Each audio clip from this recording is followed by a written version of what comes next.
Good morning, everyone. I hope you had a great weekend. So, I am going to go over week two in our content for this week.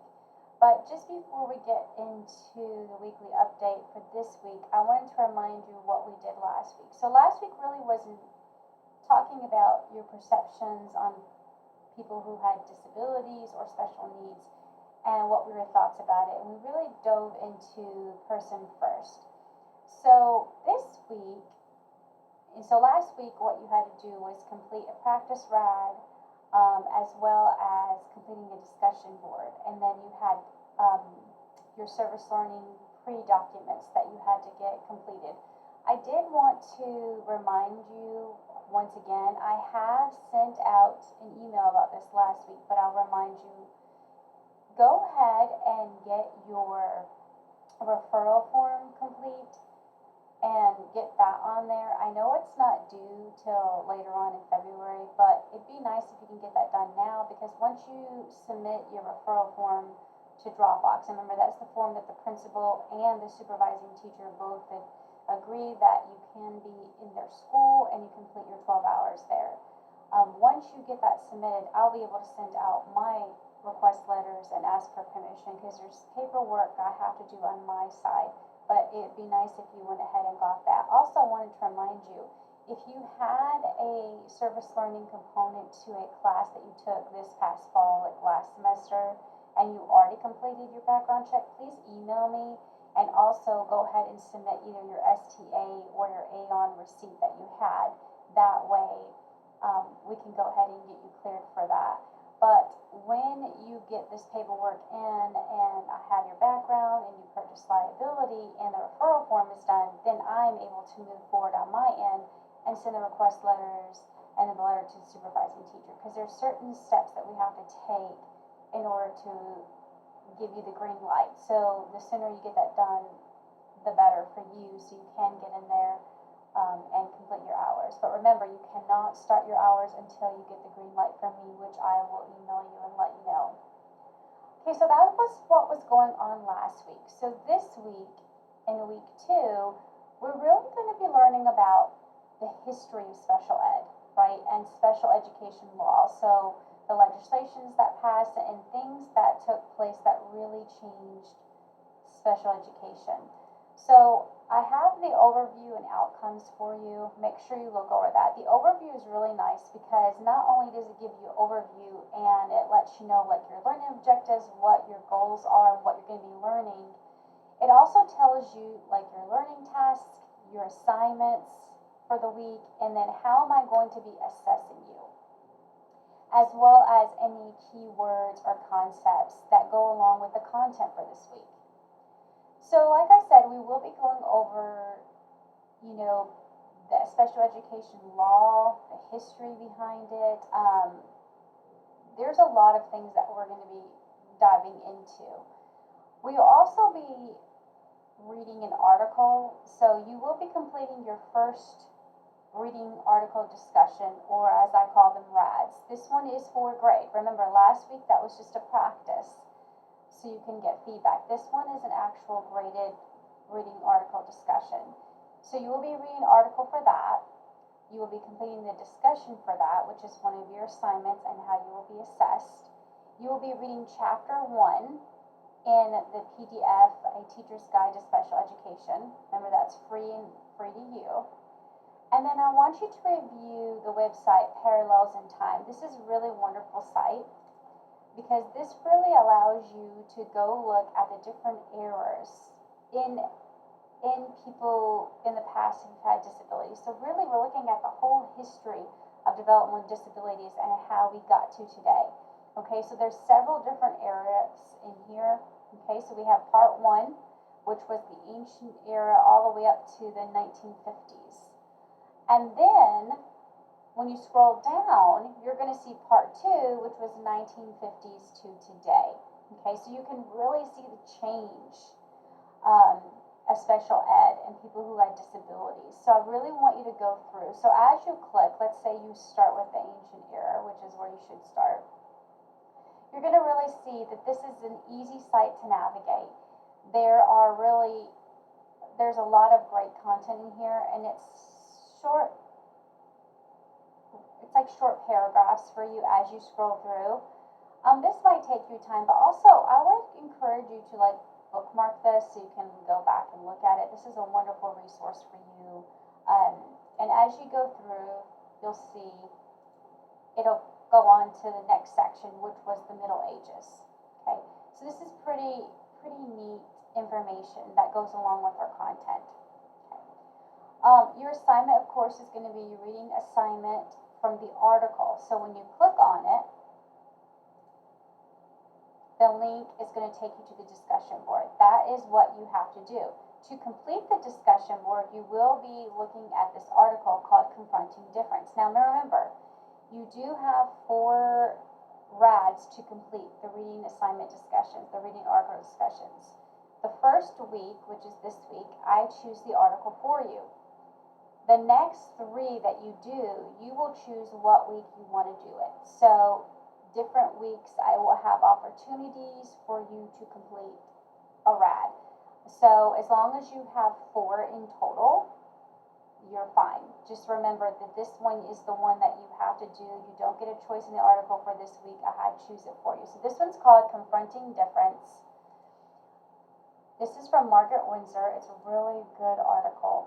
So you will read it, and then you will complete the discussion board. Okay. And it's basically talking about the history of special education. So once you do that and get that done, you will complete another assignment, which is another assessment that will be completed, which is basically a historical figures activity. And we'll get in that in just a minute. And then I also really provided you with Quizlets about special education law. Quizlets are a really great opportunity for you to get feedback. That feedback is what you need to help you really engage with the content, to understand the content. It lets you know how you're doing, and it really helps you study the material further. That's going to help you on the quizzes. Now remember, quizzes are like tests for us. You only have 3, so you don't have weekly quizzes within the module. So it's really important for you to take advantage of the Quizlets or the Nearpod quizzes or the Nearpod presentations that have quizzes built in. This is really going to help you study and give you that feedback that you need.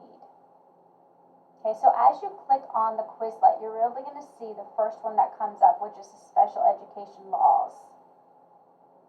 Now, Quizlet is a really great tool to help you study because all the information is built in there for you. You have flashcards. They have something called Learn. Okay, so you can memorize it. You can build your short-term memory. It's really neat.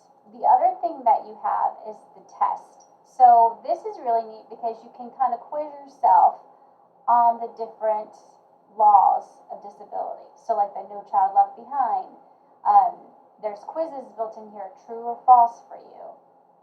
Choose a matching term. So it's kind of a mixture of fill in the blank, true and false. So it really gives you a sense of some tests on here that help navigate and really give you feedback of your understanding of the material. So as you navigate and go through the module, okay, there's the chapter 1, which you will have to read. You click on it, it opens in a new PDF, and you can read chapter 1 there. Okay, here is the website that I told you about that you're going to review. I want you to do part 1 and part 2. And this is the PowerPoint that I have for you. It was created by another education professor. It's a really great PowerPoint that really reviews the history of special education law, so make sure you review that. There'll be test questions from it. And then also, okay, if you have any questions about the course, the questions about the course discussion board is really great. If you don't care if anyone sees it and you have a specific question about the content, some people put questions in here about the referral forms, some people put about weekly videos, and I usually check those about once every day or every other day. But if you have a specific question that you need to answer right away to, then it would be best for you to email me.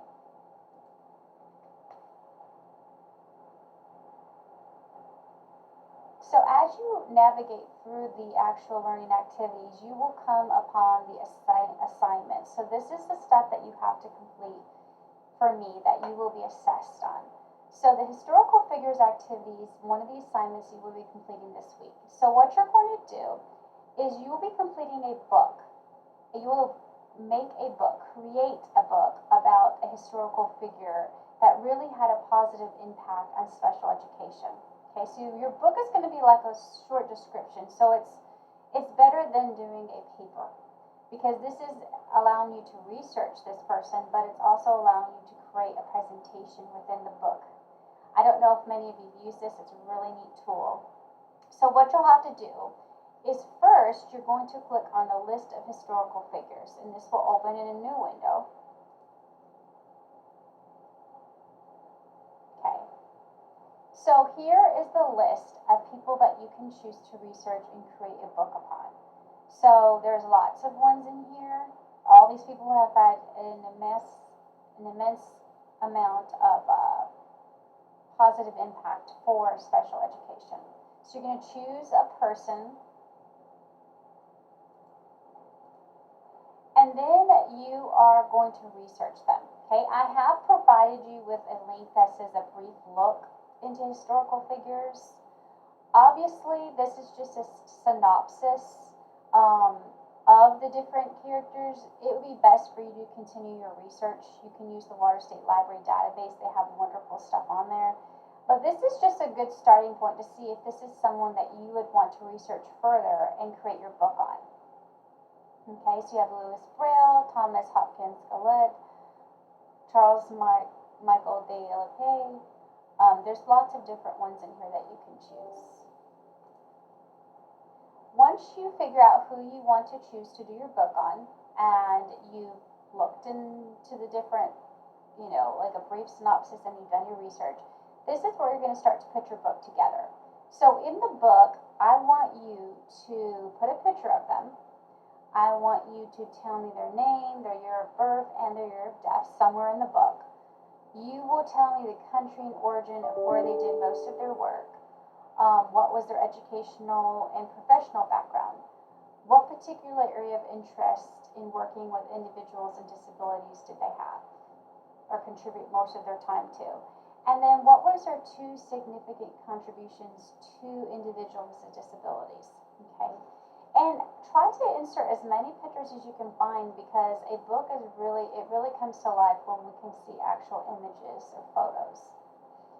So if you click on Book Creator, what you're going to do as soon as you get into Book Creator, you will have to sign up, like register, like make an account, and then you're going to use this code. This code is so you can be specifically within our class, and everyone will be able to go into that class using this code and show us their books. Okay, so everyone will be able to see your book. I'm going to go into this to grade you. So if you click on Book Creator, as soon as you get into the home page, it's going to say sign up. Okay, you will have to, it'll ask you to use a code. Sometimes it'll bring you right to our class. So this is our class, Intro to Special Education. And you should be able to get in there, and you'll see my picture at the top. Normally you have already signed in, but once you sign up, it'll ask you for the code, then you put the code. This is the teacher's edition, so it's going to look a little different for you, okay? So don't get confused. Follow the directions. You're going to sign up for it. Then you're going to use this code, and then when you get in the code, it'll look like this, and then you can create your book. So here's the rubric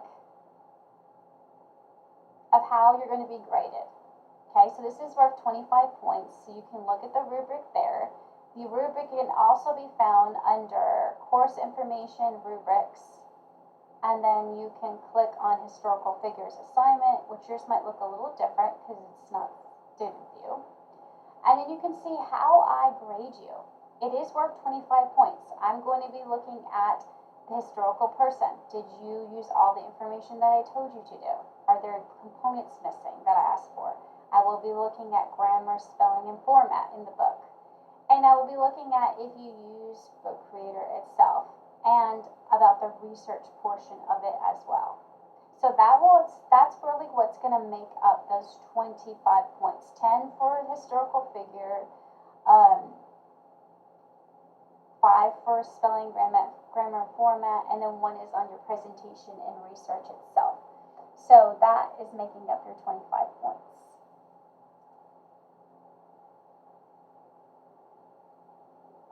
Okay, so let's go back into Module 2, Week 2.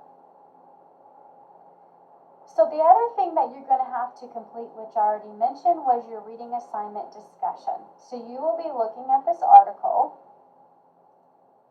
here. You will read it, and then you're going to complete this discussion board. In your discussion post for all the RADs, you will answer the same following prompts, okay? The same 3.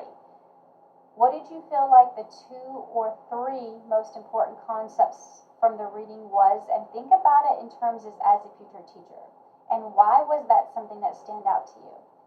What's something you were unclear of or you'd like to know more about? And then what's something that you would like to ask your classmates about their understanding or thoughts of this reading? Okay, and what that last prompt does is it really allows us to engage in discussion with our peers. Now remember, you need to respond to 2 classmates' posts. So don't just put, I agree, or great job. That's not a valid response and not going to give you credit for actually doing a proper response. You need to be able to add to the discussion. Okay, so to do it, you'll just start a new thread. Once you start seeing threads posted, then you can go and make replies. Okay, so that will be your reading assignment discussion. There is a rubric here that I'd like you to follow. The rubric is showing for 10 points, right? So make sure that you do that. You get 5 points for the original. Let's see, download this.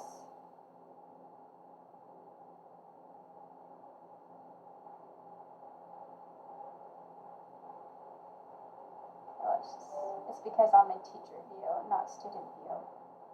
But we can go over here and go to rubrics. And then I'm going to hit reading assignment discussion. That way you can see the rubric. Okay, so you see the rubrics are for the reading assignment discussion. The reading assignment discussion itself is worth 10 points. So 5 points is going to be for your post. 3 points is going to be your reply to your classmates. And then the other 2 points comes from your grammar, spelling, and format.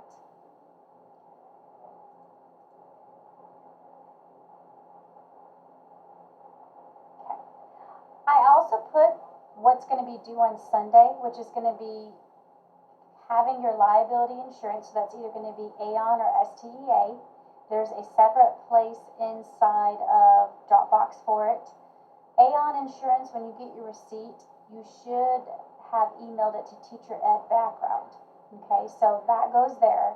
And then if you have an outside employment verification letter, then that should be submitted by February 5th as well. So remember, your outside employment verification letter only applies if you work in a school system, right? Whether you're a teacher aide or ESP and you've had a background check, that is what we need from your employer, and they're the ones that have to fill it out. You cannot. Okay, guys, so that is this week. Just make sure that if you have any questions about the content, you are able to, contact me, whatever you need. But just make sure that you are really understanding the content. And if you have questions, please ask. Okay, I know it's a little difficult sometimes being on a web course and not being in person in class. So please reach out should you have any questions or need any help. All right, guys, until next time, I hope you have a great week. And don't forget, if you have questions about when things are due, there's a course calendar on the home page, and there's also a syllabus, and there's also a schedule in the syllabus as well as in the course information in the first module 1 getting started. Okay, Okay, so right here there's a schedule. And it's good for you to keep up with your assignments that way as well. All right, guys, I will see you next time. Take care.